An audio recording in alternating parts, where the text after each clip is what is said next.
Hello and welcome back to On the Slab Horror Show, the show that we bring to you each and every Friday night. King, why every Friday night? Friday night is horror night. Woo! And for any of you tuning in for the first time, the reason we do it on a Friday night was because back in the day, horror used to be played on a Friday night, usually between 10 and 11 o'clock. Yeah. And that's what we had on the old Irish channels, where we might have had two channels that showed it. Me, Carl, and Ian grew up on that. So we decided it'd be a great fitting tribute to put it out on a Friday night. So that's why that is. Don't adjust your shits. I am back. I know you missed me. He has risen from the dead. I risen from almost having sunstroke and heat stroke along the way and work. I didn't even get too badly burned when I was away, so it was grand. So I said I'd come back and we'd try and get a show going. So I have a good one in mind. I sent it to the lads, to Carl earlier. We're going to do Stephen King adaptations from books to films. Some of his good ones, some of his not so good ones. What we like and how surprised we are with some of the movies that he's actually done. Because there's a few in here that I didn't know before I looked it up that he had it. So will we jump straight in? Yeah, man, go for it. Absolutely. Right. Let's see.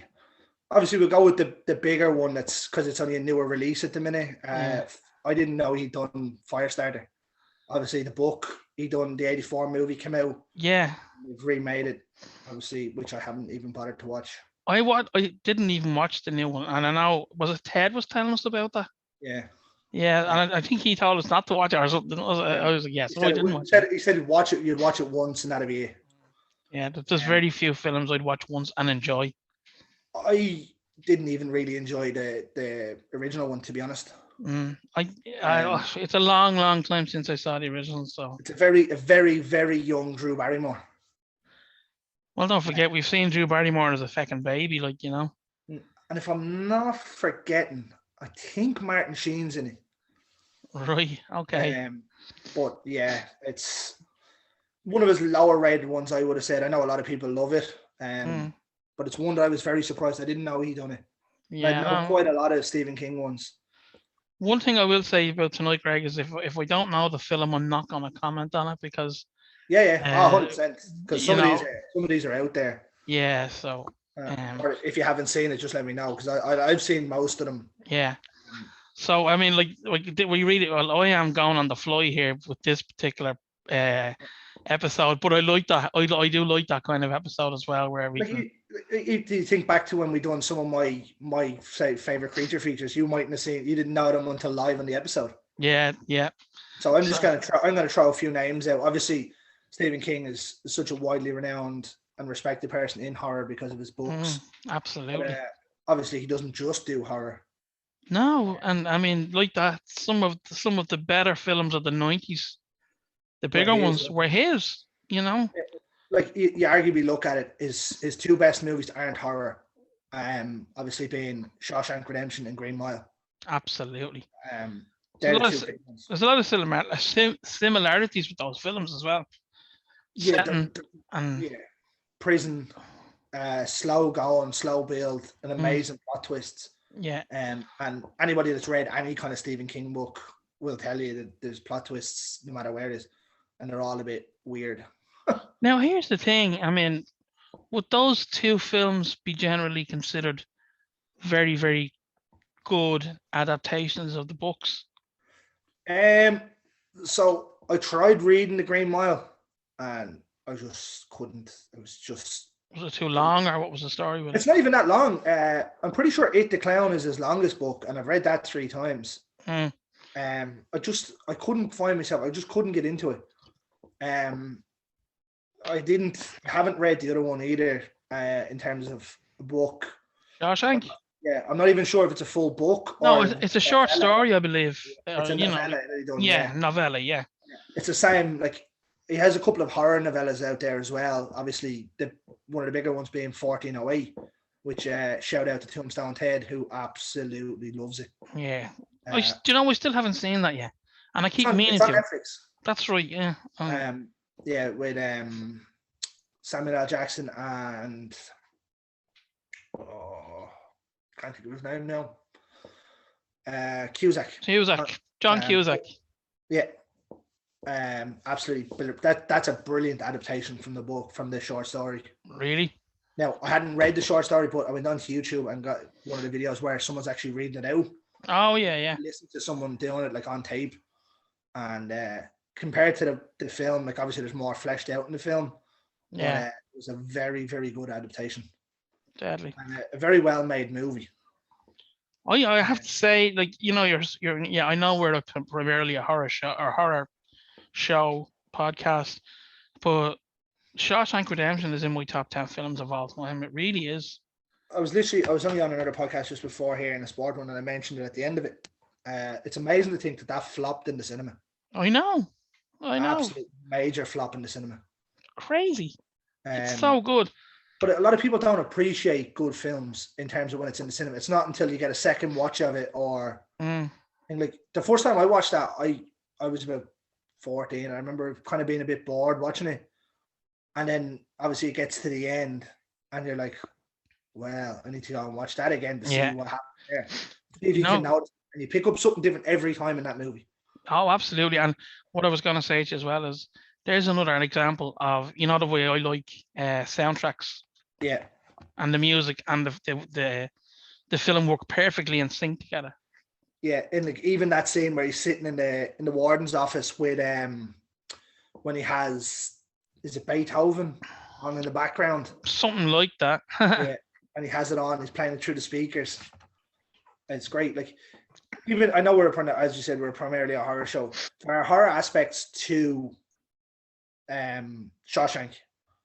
Obviously showing the horrible side of prison and whatnot. Yeah. And same with the Green Mile. I don't entirely call them horror. But no. If we're doing a Stephen King show, you have to mention those two. Probably more thrillers, Yeah. You can't not mention them though. Absolutely. So obviously we mentioned 1408. Then we had Tinner.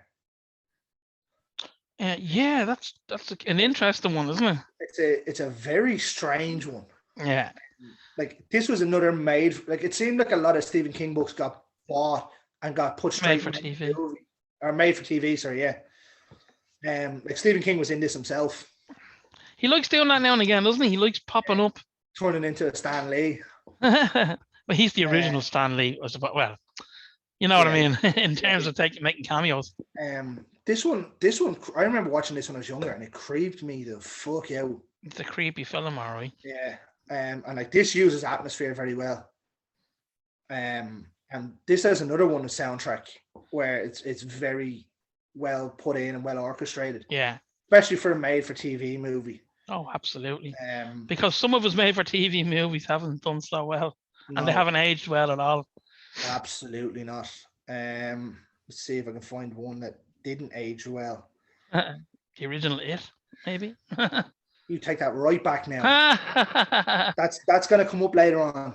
Then we have one of his other ones that was made recently, actually, and it was fucking horrendous. In the Tall Grass. Oh yeah. Made by Netflix. Jesus Christ, it was terrible. Do you know what? It can either be a course or a really good thing with Netflix if they take your product and make it for you. Now, I will say they bought 3 Stephen King, obviously made for movies. Made for TV. Well, not even that. They bought 3 rights to make the movies from him. Right. In the Tall Grass, Gerald's Game, and 1922. Right, okay. Now, I had seen 2 of the 3. I only watched Gerald's Game the other night for the first time. And I remember sitting there after an hour and 10 minutes going, this is boring. Yeah.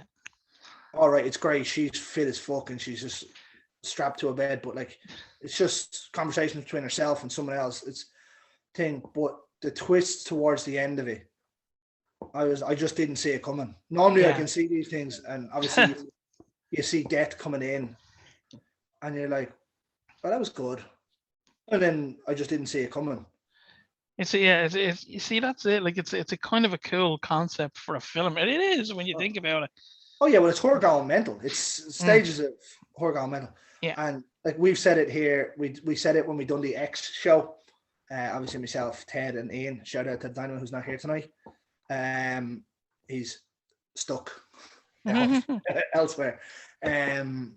With, you know, when you see injuries that happen, that can actually happen. Well, obviously anything can actually happen. You can get shot in the face or whatnot. Yeah. But you're not coming back from that really. But where you see someone stand on a nail or cut her, I hate that shit. Right? In this one, you see her where in Gerald's game where she cuts her hand to get it out of the handcuff. And you see the skin peeling back and the muscles and the tendons. And I was sitting there going, oh no. And I was like, no. I can deal with gore thing, but when it's that kind of injury that can actually happen, that can happen. And I'm like, oh Jesus, no. You know something funny enough? We're talking about that kind of realism, okay? I was watching Rambo last night. Do you remember the newer one that came out? The last one, like the one that he was the first one where he came back. Oh, Rambo, yeah, and like it's ultra violent and fucking gory and graphic as fuck. I was watching it last night and I'd seen it like twice, and it's still like, fuck, I forgot about that bit. Where he gets in the back of the truck with the 50mm and the two boys sitting in the front. There's just chunks flying everywhere. That's it. I was just like, it's like a butcher's fucking back garden or something. Like, you know, they took that one to an extreme. That was like, that wasn't Rambo. No, but you know, I know I've gone off subject a little bit, but we're talking. Remember, go off subject? Yeah, us never. But when Rambo looks for the claymore off you, man, he goes, "Here, give me that claymore." Yeah, it's like a fucking nuclear bomb when it goes off. No, because he goes over to the bomb. Huh? Remember the bomb is in the cave that didn't explode during World War II? Oh yeah. That's why that goes like that. Fuck! And we were watching last night. I was like, "It's not a nuclear bomb." Yeah. Anyway, back on the horror. Sorry. Yeah, so like Gerald's game, I thought it was quite boring to a point, and then obviously the twists come in, and I'm like, yeah, okay, it's good. In the Tall Grass was horrendous, but 1922, I watched it when it came out first. That's a war film, is it? No. So it's about a family that are living in, obviously, in 1922, and they're on a farm and they're broke, and it's like he kills his wife in it. And then it's his descent into madness that he thinks his wife is haunting him and stuff. Is it good? I quite enjoyed it. Like the original teaser trailer that Netflix brought out was in 1922, I killed my wife, and that was it. Oh, right. Yeah, that was all they brought out, and then they released the movie a couple of weeks later. Cool. Yeah, I think it's Thomas Jane that's in it. Let me just confirm that. But yeah, I really enjoyed that one out of those three that Netflix made. Yeah. But yeah, it's like they didn't do a good job, and as we said, a lot of Stephen King stuff was, it is Thomas Jane, was brought badly into movies.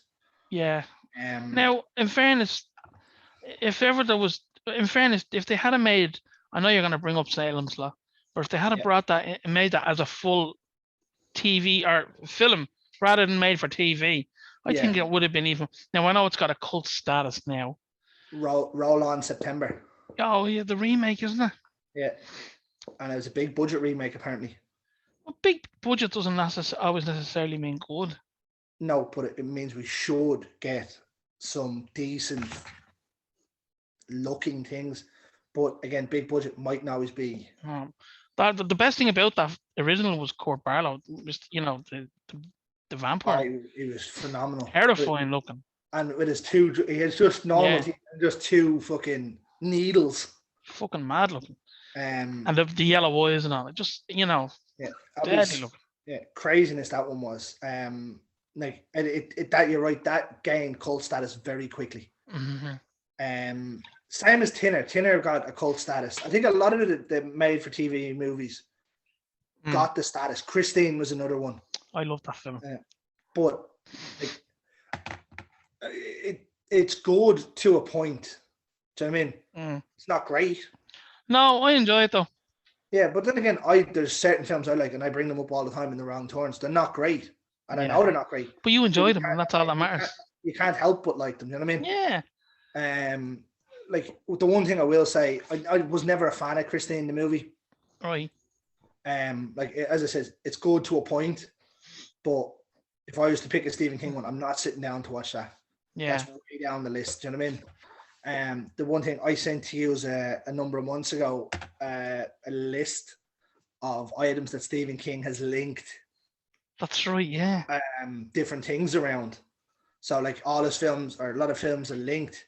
And anybody that's seen, obviously Christine has seen It, the new one, the remake, the part 2 when you see Stephen King sitting in the chemist. Yeah. The Christine license plate is sitting over his head. That's cool. Yeah. And then obviously we'll get on to It later, because obviously that ended up being his biggest movie. Yeah. But It is linked to another one that, this one again could be considered horror or could be considered sci-fi, in the Dark Tower. Dark Tower, yeah. They mention it, and there's a picture of him on the wall in it.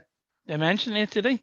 Yeah, in the book they mention it, and I think in the movie, I haven't rewatched it, but I thought I caught a picture of him on the wall. As in the Tim Curry version, or? Yeah. Because Skarsgård had only come out around the same time. But well, I don't know, like it's in the background, so I'm not sure if it's actually meant to be him or it's just a clown. Yeah. Obviously it's Stephen King, so I'm gonna go 1-1 there and hope for the best. Idris Elba done a great job in this. Idris Elba, yeah. McConaughey was in it as well. Were they hoping to make a few films out of it? Yeah, I think it was going to be a 3-parter. I don't know what's happened with it, or Idris Elba just became a massive star, one or the other. Well, yeah, I think that's probably part of it, like, you know. Yeah, it doesn't help when you're trying to do a 3-part series and the main actor becomes a fucking megastar. Yeah. We're trying to get through just as much of these as I can, so we're only going into each movie relatively quickly. The Dead Zone obviously went on to be a TV movie. This didn't. Another one, yeah. At all. I always remember. I always remember the Stephen King, the ads for his made for TV things. They were always on Sky One. Yeah, and that's that'll go back again to It. That's the very first place that I seen the mini series that they called it, because it was too long to be one movie. One movie, yeah. Dead Zone was another one that was just atrociously done. Yeah. Like I know you're not all for remakes, but that should deserve a remake. Yeah, no. Well, do you know something? I'll be honest with you, and I've never said it before on the show. A lot of it's good. If a remake is warranted and it's done well, yeah, I'm all for it. Like, if it's obvious that it's just done for a fucking cash grab, yeah, then, and a lot of them are nowadays. Yeah, 100%. Just catching in on an intellectual property, you know what I mean? That's no, I'm not into that. But like that, like you know, you all, and what I like about you always remind me that The Fly is a remake. Yeah, The Fly is probably The Fly and The Thing are the two best remakes. Yeah, absolutely, ever. Absolutely. And that encounts any movie. Oh yeah. Now, although I will say there is a Lord of the Rings original movie before the big one, but it's a cartoon, so I'm not going to count that in it. I don't think they finished it, did they? It wasn't finished or something. No, it only got the Fellowship. But yeah, no, the Fly and The Thing are the two best remakes ever made. Yeah, hands down. No matter what movie. Now, I will say we'll move on from The Dead Zone. Yeah. This one, I think this is his only one that spanned 2 different movies, and that was Creepshow. Right. Okay. Yeah. Now, did he write all the little stories in that? Yeah. He's so him and George A. Romero done the second one. Right. Okay. Cool. Imagine being in the room listening to those two talking. Oh wow. Jeez, yes. I'd love to be a fly on the wall there. Yeah. Jesus. With George gone, but they're 2 creepy motherfuckers, really. I'd say the story. That there's where you'd sit and go, they're 2 masters of their trade. Yep, absolutely. Do you know what I mean? And like so many of Creep shows have been emulated into movies themselves, and a lot of them done badly as well. Like these are only, what's Creep show? Would you say there's 3 stories or 2 stories in each of them? Yeah, that are about 30 to 40 minutes long, maybe even half an hour, and 3 stories. You know what I mean? And then you're making an hour and a half movie out of it. That's fucking atrocious. Do you know what I mean? I really enjoyed it, and I know the Dynamo loves Creepshow. He used to grow Loves up them. with Creepshow, Yeah. yeah. What's the Crypt Keeper? That's the fella who hosted The TV show, yeah. fucking kill.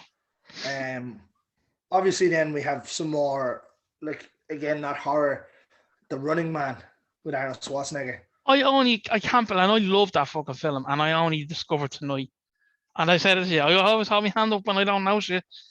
I can't believe Stephen King wrote that under his pen name, a pen name, or whatever you call it. Pseudonym. Yeah, pseudonym, yeah. I love that film. Then again, you're saying that about the Running Man. Tombstone Ted didn't realise that Stephen King done 1408 until I told him. Wow, and he loves that film. Yeah. But he's done that under a pseudonym as well. Right, okay. Yeah, like, obviously we won't get into too much because the Running Man isn't. It's not horror. Sci-fi more so. Another one, this one I really think deserves a reboot, and that was Silver Bullet. Yeah, well, you see, yeah, I understand where you're coming from. I think I'd love to see his movies, a lot of the older ones, redone because they deserve it of how well the books are done. Yeah. I just don't trust any film studio now with werewolves. I really don't. They can't. It's just too easy to go, yeah, let's just fucking CGI shit in there. Yeah. Why not bring in the likes of, obviously we've had on the show Nick Benson, an absolute master craftsman, and do it properly. He will be able to do it. I don't think there's anything that man can't do. Absolutely. Shout out to Nick, obviously a friend of the show. Yep. Hopefully get him back on sometime soon. A bit busy at the minute though. But you know what I mean? There's guys here that are willing to do it. Instead, you go and you hire fucking Joe Soap that works on a computer and makes it look shy. Yeah. I mean, these lads are honing their craft for their whole life to do things, and you don't want to give them a chance because it might cost you 1,000 or 2,000 quid more. Like, but it makes the film better. Like, if you have like we've said it obviously when we done American Werewolf and Dog Soldiers. If you have a bad transformation scene, the movie's fucked. Exactly. Fucked. You've lost the werewolf fans right there. Yeah. And I will say Underworld did have a good one, so it held them, but it just wasn't. I didn't think it was a good movie. Do you know what I mean? Like, theoretically, Benicio del Toro's Wolfman was a decent transformation. Yeah, I like that. I actually like that one as a remake. With Hopkins as well. Hopkins was brilliant in it. Well, then again, there's been about 50 remakes of that. Obviously, Jack had Wolf, which was the same thing, and then obviously the Wolfman itself. And there's so many stories you could do with that. But when it's wrote down in a book like Stephen King done with Silver Bullet, you're kind of tied into more of what you have to do. So, I mean, they have to do certain points of the book to an extent. But Silver Bullet, and I know Dynamo loves Silver Bullet as well, and he'll always put that in there as probably one of the top 3 or 4, along with The Howling. And that's probably right. The top 4 would be, those 4 would be American Werewolf, The Howling, Dog Soldiers, The Howling, and Silver Bullet. Yeah, absolutely. You could theoretically put Ginger Snaps in there as well. Yeah, but that's a bit more fun than it is. Yeah. Thing. Although I will say, I loved Anna Paquin's transformation in Trick or Treat. Yes. Because I didn't see that coming when I seen that first, that they were going to be werewolves. Yeah. I know it was good actually. It was a nice little it was a little anthology essentially in the one movie without it being an anthology. But like Silver Bullet was great, and it doesn't hold up well. No, but if you're a fan of it, you'll always enjoy it. Yeah, but like that's like they take me there. And we might as well go on to it because we mentioned it about 4 times. It was done as a made-for-TV miniseries, and they blew most of their budget on getting Tim Curry in. And thankfully, stole the fucking show. As I've said it to you many a time in chats or whatever, I could quite happily just go onto YouTube and watch all of Tim Curry's bits from that film. Yeah. And I've done it countless times. It's one of the best character portrayals I've ever seen. It was so sinister and so nasty. but it And was done in a friendly way. yeah, but that's the kind of off-putting part about it. So To be like, honest, so it wasn't scary when he turned into the actual kind of alien thing, you the know? spider, yeah, Yeah, when he like, I mean, at the very start, behind the the the sheep, sheet and the kid is there, like that's fucking yeah, because that can happen. yeah, But absolutely. like for me, I grew up watching this. It used to come on probably once a year That's on right. Sky One. It Yeah, used to be on a Saturday night, because Sky One played on a Saturday night for some reason, and then the second part would be on a week later. that's correct. Yeah, Because each one was what 2 hours or 2 hours something. long. Yeah, Even like the DVD I have for it, I have to flip it over. flip it And over. then when it gets to the end, after the kids kill him in the Yeah, drain, it tells you the DVD has to be turned over. brilliant. Like it didn't age well, right? And I still No. say that the old one is better than the new one. The acting in the new one is better, right? Yeah, Bar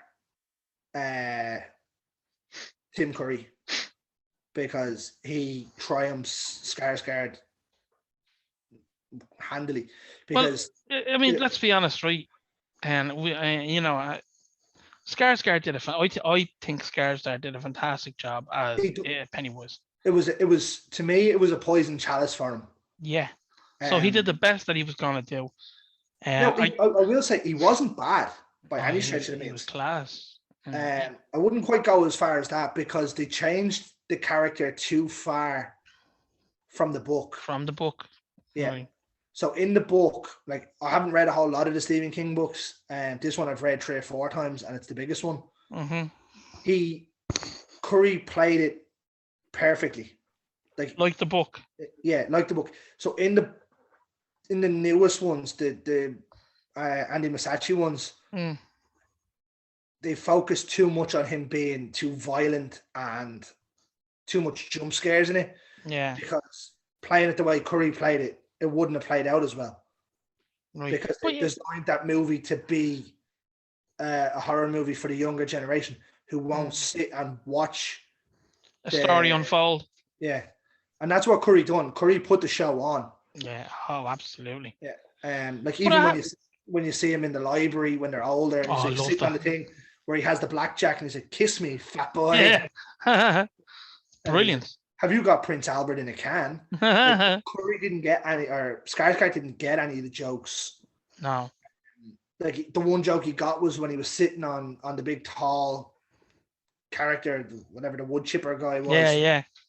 He made a couple of jokes then, but there was nothing done that way.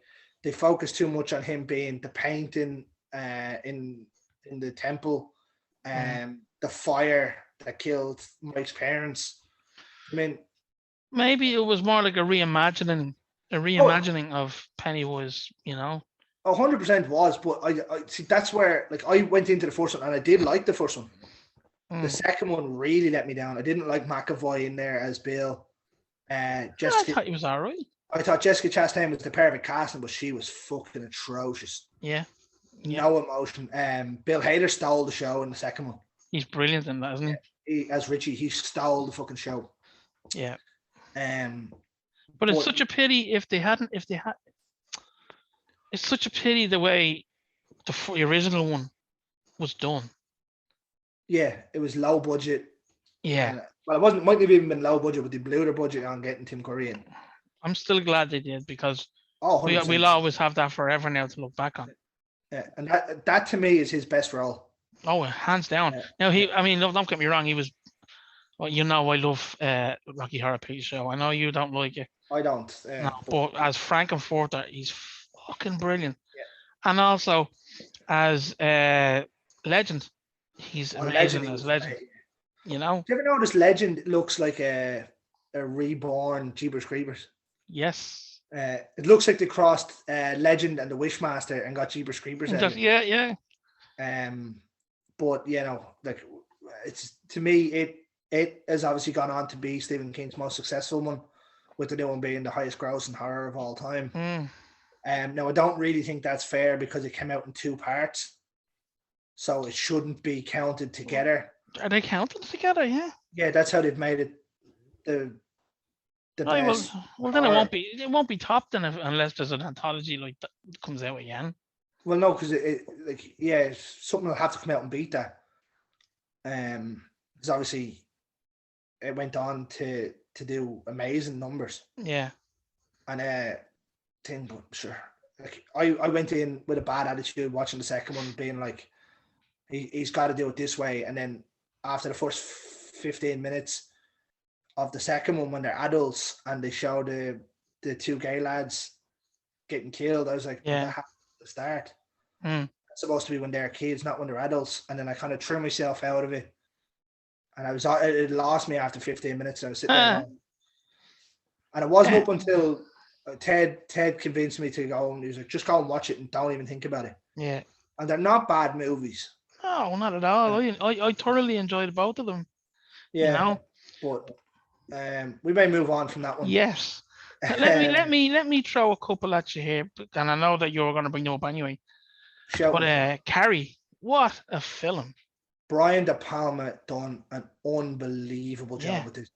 That man, I'm going out on a limb here, and I've said it before. That man is the best director to never win an Oscar.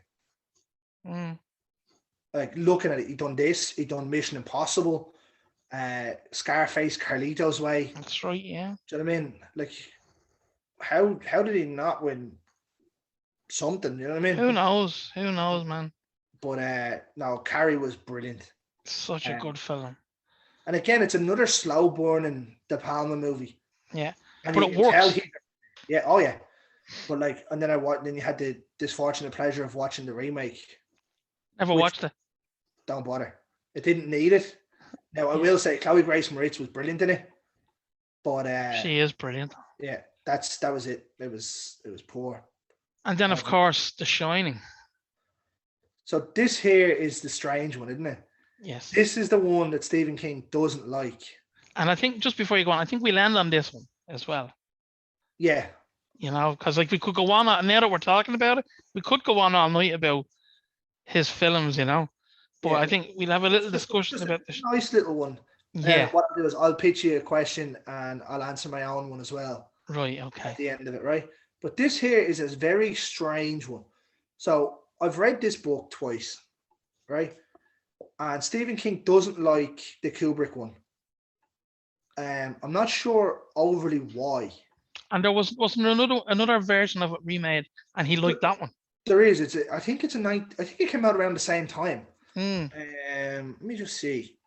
I remember hearing that he liked that one. I think he had a bit more hands-on. I don't think Kubrick had let him near. But isn't that crazy? It's absolutely amazing. Yeah, like the other one isn't bad. Do you know what? Again, I haven't seen that one. You haven't seen the other one? No. Who done the second one? Like it was.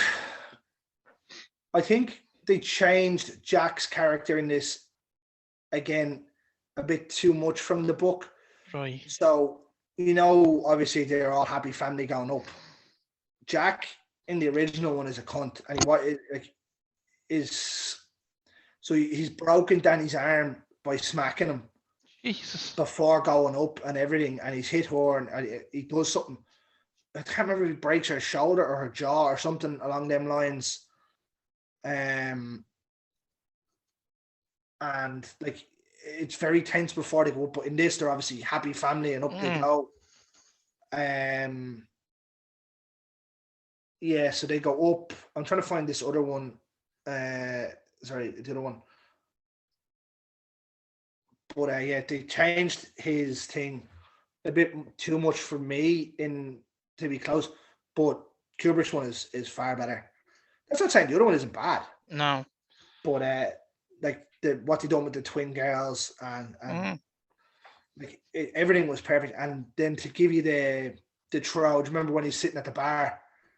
That's brilliant. Man is serving him, and he's like, "Oh yeah," and he's like, "You are the caretaker, Mr. Yeah." Grady. Like, oh shit. That was brilliant. That's why I love that film so much. And another one, the music. Oh yeah, perfect. Yeah, perfect.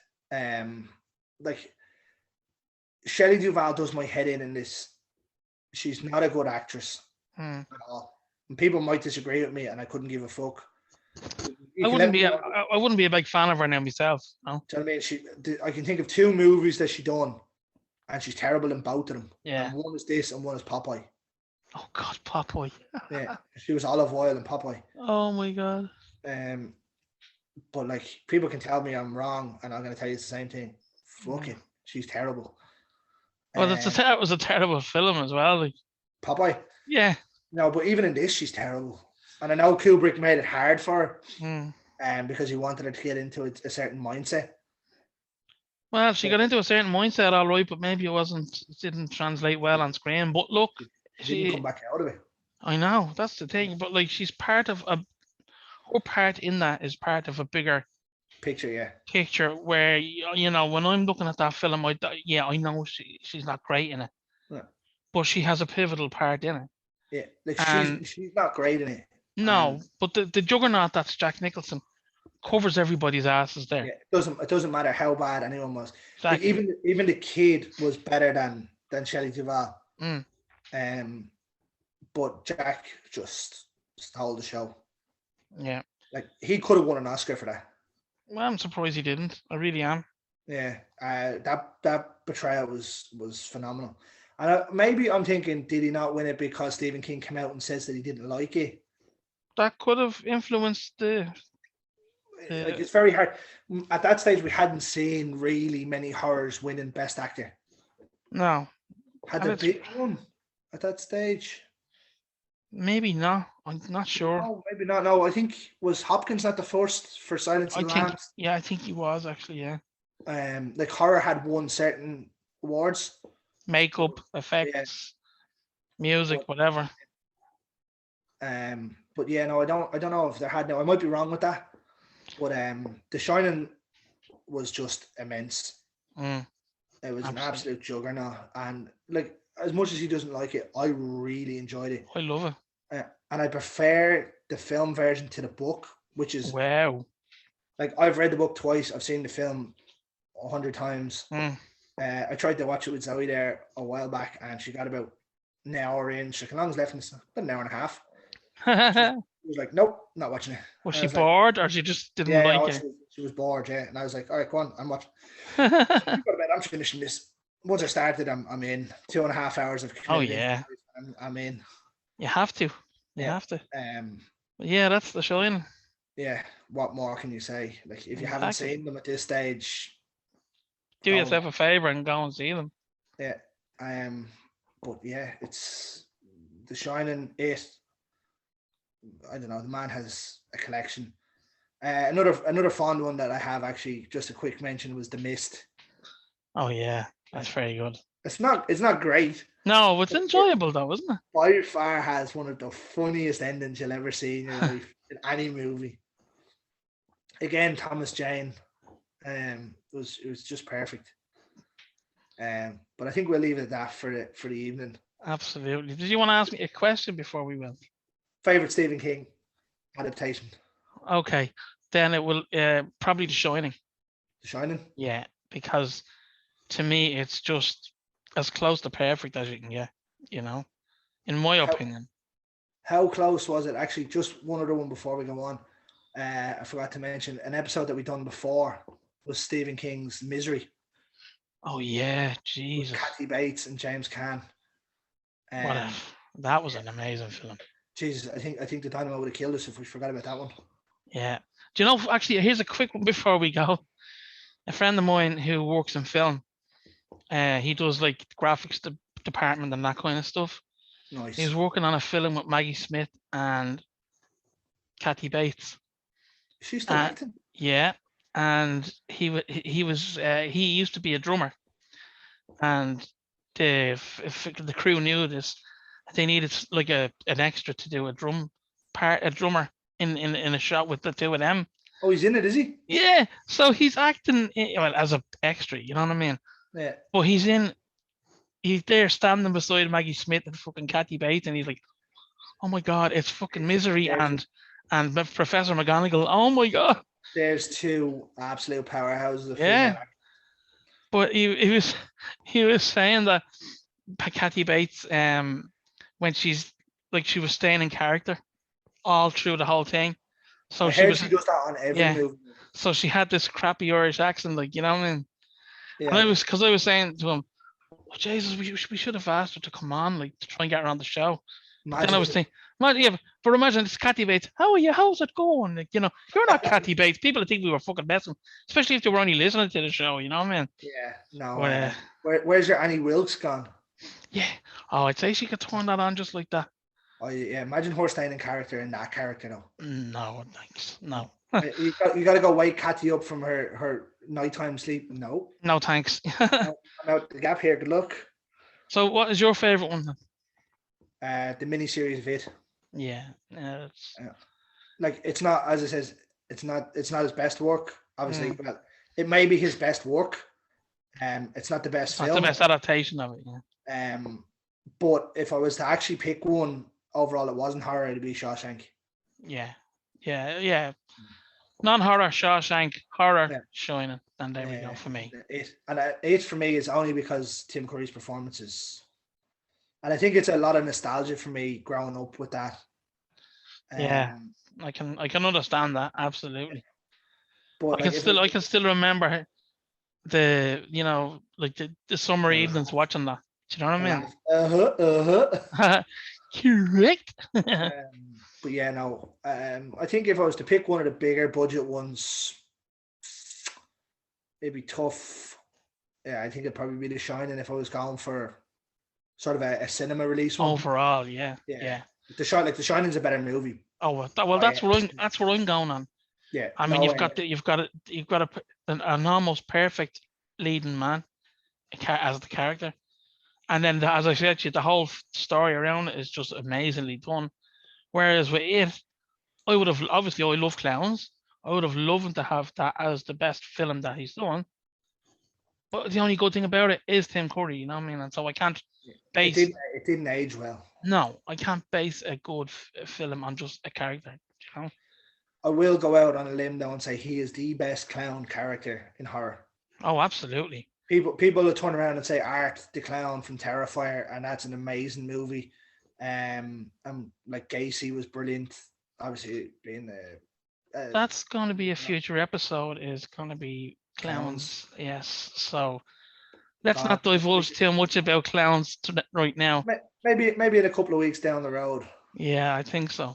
You know. Yeah. I think we'll leave it there then, will we? Absolutely. It's been it's been a joy to talk horror with you, my friend. And I'm back. Yeah. Oh, look. I've also got some new ink. Oh, show everyone, yeah. So I've got for people that aren't watching this, I've got Scream's machete. I have Jason's machete. I have Halloween Michael Myers kitchen knife. I have Pennywise's balloon. I don't know how we're going to see this. I have Leatherface's chainsaw, and then I have Freddy's glove, and I'm eventually going to work this around into a bracelet of all the best horror characters. Weapons of choice. Now, obviously, the balloon isn't a weapon, but I wanted to put some color in there. Lovely. That's like me on my. The only bit of color on my ones is, the red bits on Jason's mask. Yeah, the arrows. Yeah, that's the only color on my tattoos. But I got that done when I was away. It looks great. Yeah, just filling it in. It'll work out nicely now when I have it finished. But yeah, keeping the ink going. Good man. Well, like you say, yeah, we'll wrap it up there. I think we've another. Oh, absolutely. But we've some good shows coming up. We're going to guests coming on as well. Yeah, and we're going to continue our series of the decades. They're going down a treat. There's a lot of good positivity coming out of them, and it's certainly for the younger folks that are watching this that mightn't have seen the movies that have set the trends that have gone after them. It's great to go back and watch. Yeah. Obviously now the 70s is the big one. I can't wait for that one. There's I can name at least 20 that should be in it, and we're going to have to whittle that down. And we all need to be on that show. Even Tombstone has to be on that show. Oh, 100%. But like the option is, right, we're going to say the 70s is coming up in a couple of weeks, right? We say 10 spaces. and 3 of them are gone already before we even start. Mhm. Maybe 4. So you're talking about having to fit 6 spaces because 4 of them are so iconic. Yep, and you have to put them in. Yeah, they can't. If they're not in it, they're not. That list's not getting made. Well, let's see if people agree with us when we do it. But as usual, Facebook, Instagram, Twitter. Twitter. Facebook is obviously On the Slab. Instagram is On the Slab Horror Show, and Twitter is the On the Slab Horror Show as well. Lovely. Hit us up on there if you want anything done, or if you'd like to come on the show and talk about something, or if you have a horror collection. As you can see behind the king there's a collection of stuff. Loads of stuff. The Dynamo has some, and Tombstone has some. I don't. And Greg has a blank wall. Yeah. No, there's a picture up there. Yeah.